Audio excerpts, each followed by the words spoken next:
কথায় আছে শেষ রক্ষা না হলে সব আয়োজনই বৃথা। মার্কিন প্রেসিডেন্ট ডোনাল্ড ট্রাম্পের অবস্থাও এখন ঠিক সেরকম।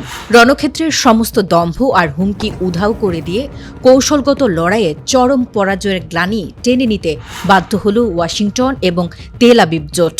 আন্তর্জাতিক গণমাধ্যমগুলোর দেওয়া তথ্য অনুযায়ী দীর্ঘদিনের বৈরিতা ভুলে ইরানকে চড়া মূল্যে ক্ষতিপূরণ দিতে যাচ্ছে মার্কিন প্রশাসন এবং তাদের উপসাগরীয় মিত্ররা। এই ক্ষতিপূরণের অঙ্কটা শুনলে যে কেউ চমকে উঠবেন। সরাসরি ৩০০ বিলিয়ন মার্কিন ডলার। শুধু তাই নয়, এর সাথে যুক্ত হচ্ছে এতকাল ধরে জব্দ করে রাখা আরও ২৪ বিলিয়ন ডলারের ইরানি রাষ্ট্রীয় সম্পদ।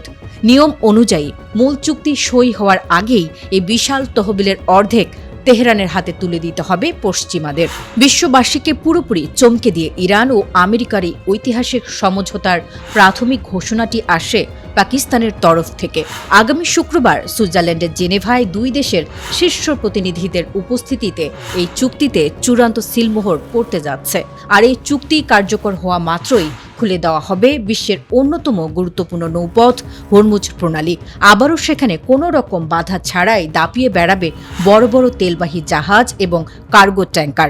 খোদ মার্কিন প্রেসিডেন্ট তার সামাজিক যোগাযোগ মাধ্যমে এই বড় অর্জনের কথা নিশ্চিত করেছেন। তিনি স্পষ্ট জানিয়েছেন, ইরানের সাথে চুক্তি সম্পন্ন হয়েছে এবং হরমুজ প্রণালীকে শুল্কমুক্ত ও অবাধে ব্যবহারের অনুমোদন দিয়েছে হোয়াইট হাউস। এই মুহূর্তে পুরো দুনিয়া মেতে উঠেছে ইরান ও আমেরিকার মধ্যকার সমঝোতার শর্তগুলো নিয়ে চুলচেরা বিশ্লেষণে।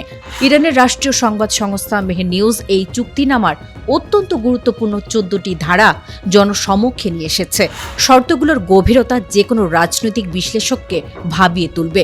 শুরুতেই রয়েছে লেবানন সহ মধ্যপ্রাচ্যের সমস্ত ফ্রন্টে চিরস্থায়ী যুদ্ধবিরতি কার্যকর করার কঠোর নির্দেশ।